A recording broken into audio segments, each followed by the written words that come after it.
ምዕራፍ 28 በእውነት ብር የሚወጣበት ወርቅም የሚነጠርበት ስፍራ አለ።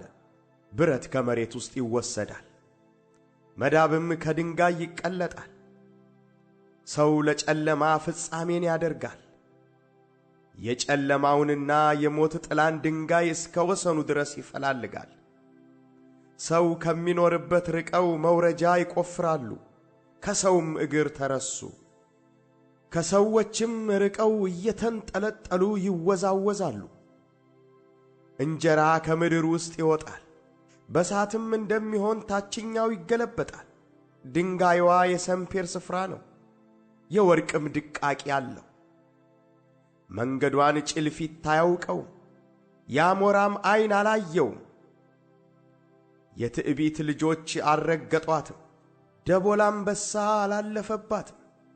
ሰው ወደ ቡላድ ድንጋይ እጁን ይዘረጋል፣ ተራራውንም ከመሠረቱ ይገለብጣል።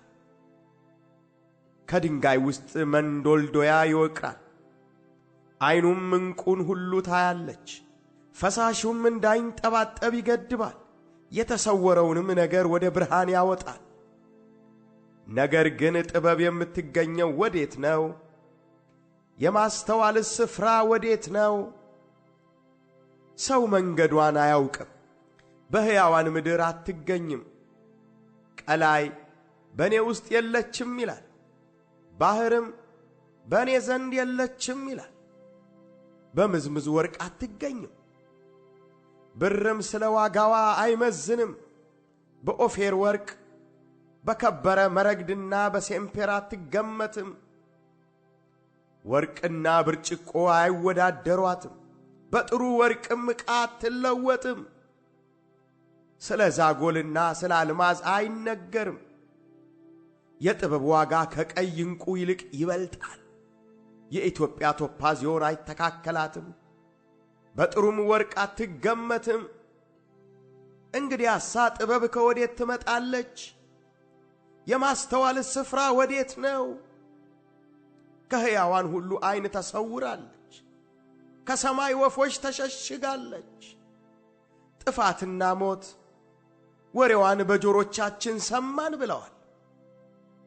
እግዚአብሔር መንገዷን ያስተውላል፣ እርሱም ስፍራዋን ያውቃል።